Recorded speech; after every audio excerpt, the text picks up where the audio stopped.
Hey, welcome back. If you've been anywhere near the internet in the last day or so, you already know what I'm about to talk about. And if you somehow missed it, buckle up because this one is genuinely wild. What's happening right now at the BNP Paribas Open in Indian Wells isn't something you see every year, or every decade honestly. A practice session, just a regular warm-up on an outer court, has turned into one of the most talked about moments in tennis this season. And at the center of it all, 20-year-old Alexandra Eala from the Philippines and her doubles partner, the electric American prospect Iva Jovic. The footage is everywhere. Thousands of fans, not hundreds, thousands, packed shoulder to shoulder around a practice court, chanting, waving flags, barely able to contain themselves.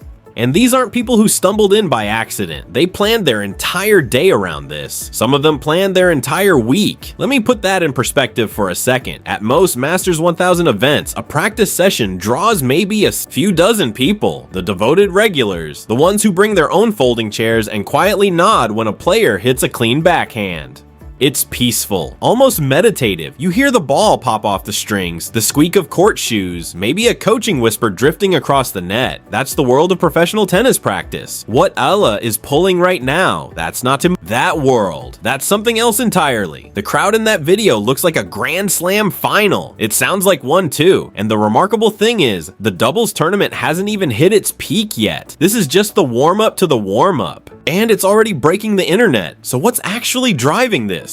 Why is a 20-year-old making such a profound dent in a sport that has, for a very long time, had a pretty defined audience and a pretty defined culture? To answer that, you have to understand what's really going on beneath the surface of these viral clips. Let's call it what the tennis world has started calling it: the Eala effect. And it is real, it is measurable, and it is reshaping the WTA Tour in ways nobody fully anticipated. The Filipino diaspora is one of the most geographically spread, deeply connected, and fiercely loyal fan communities on the planet. We've seen what happens when a Filipino athlete breaks through to the global stage. Think of the way the world stopped for Manny Pacquiao fight nights. That entire country and every Filipino living abroad locked in together. Now that same energy, that same collective pride has found a new home on the tennis court, and it's arrived with full volume. What makes it so striking is the contrast.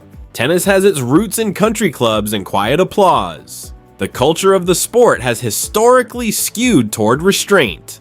And here comes this wave of passionate, chanting, flag-waving fans transforming an outer court at Indian Wells into something that feels closer to a World Cup qualifying match. It's a beautiful collision, and the sport is better for it. Even the big names are paying attention. Novak Djokovic recently weighed in, noting just how significant it is for a player to emerge from a country like the Philippines, a nation with an enormous population that's had virtually no representation, at the top of professional tennis. When someone finally breaks through, he said, the response is going to be massive. He wasn't wrong, and Coco Gauff, who is actually on a potential collision course with Eala in the round of 32, publicly acknowledged that Eala is bringing an entirely new audience into the sport. She joked that when she hears the crowd going absolutely crazy, she just pretends they're cheering for her. That's the kind of comment that only happens when someone's presence has become genuinely undeniable. Now let's talk about how we got here, because context matters a lot. Eala has been climbing steadily. She trained at the Rafa Nadal Academy, she's been battle tested across multiple tours, and she's now cracked the world's top 35. That's not a fluke. That's years of grinding, adjusting, and refusing to plateau. But what really lit the fuse this week? The match she played just yesterday. 2 hours and 43 minutes against Diana Yastremska, a hardened, experienced Ukrainian player who does not hand out victories. Eala was staring down a significant deficit in the deciding set. The crowd was on its feet. The pressure was extraordinary, and she found a way through. She absorbed Yastremska's pressure, capitalized on the errors, and closed it out. That was a statement match. That was the kind of win that tells the rest of the draw, I belong here, and I'm not going anywhere. And for her fan base, it was gasoline on a fire that was already burning hot. The viral practice session the next day, in many ways, that crowd was still celebrating. celebrating. Now let's get into the doubles side of this, because the Eala Jovic partnership is genuinely fascinating from a tactical standpoint, not just a cultural one. These two complement each other in ways that look almost engineered. Eala brings the baseline consistency, heavy topspin, methodical point construction, relentless defense. Jovic attacks. She's aggressive at the net, finds sharp angles, and plays with a fearlessness that keeps opponents on their heels. The styles don't just coexist, they amplify each other. We got a preview of what this partnership is capable of earlier this year at the ASB Classic in Auckland, where they knocked off Venus Williams and Elena Vitolina.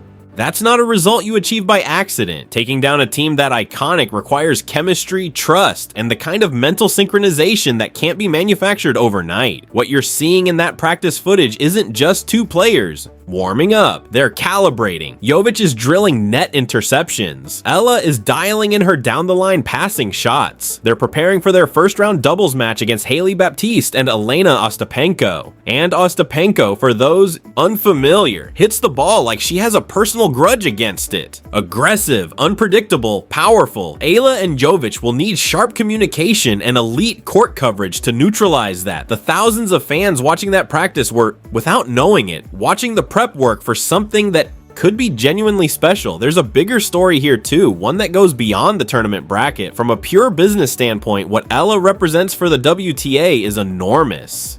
Women's tennis is always in the hunt for new markets, new audiences, new engagement. Southeast Asia, and the Philippines specifically, is a massive, previously untapped opportunity. The metrics around Eala's content alone tell a story.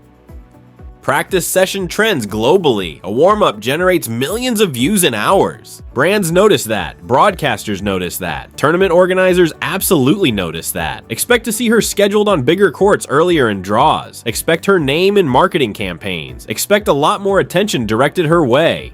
Because she's not just a good tennis story, she's a gateway to an entirely new consumer base for the sport. But let's not reduce her to a marketing asset, because that does a disservice to what she's actually doing on the court. Her serve has improved significantly. More pace, more placement, more threat. The movement she developed on clay in Spain gives her a defensive range that's genuinely difficult to test out. And mentally, she's demonstrating something that can't be coached. The ability to use crowd energy as fuel rather than distraction. When the noise gets loudest, she doesn't tighten, she sharpens. She's going to need all of that against Coco Gauff.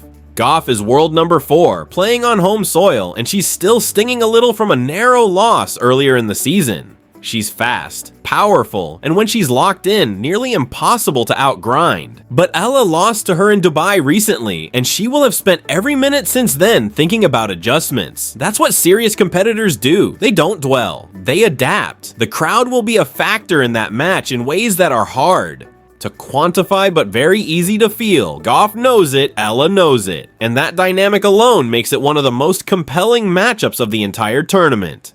Here's the thing that keeps coming back to me as I look at all of this. Sports have always been about more than the scoreline. They've been about identity, about seeing yourself reflected in someone achieving something extraordinary. What Alexandra Eala is doing, what that crowd at Indian Wells represents, is a community watching one of their own rewrite what's possible. The roar from that practice court is going to echo past this tournament. It's a signal to the sport that the audience is bigger than it thought, louder than it expected, and more loyal than it could have hoped for. Representation doesn't just matter, and it multiplies. Every young kid in Manila watching this unfold on their phone is seeing something they maybe didn't think was available to them, and that matters far more than any ranking point or tournament. Prize. Alexandra Eala and Iva Jovic are not just writing their own story right now, they're making space for stories that haven't started yet. As always, I'd love to know what you think.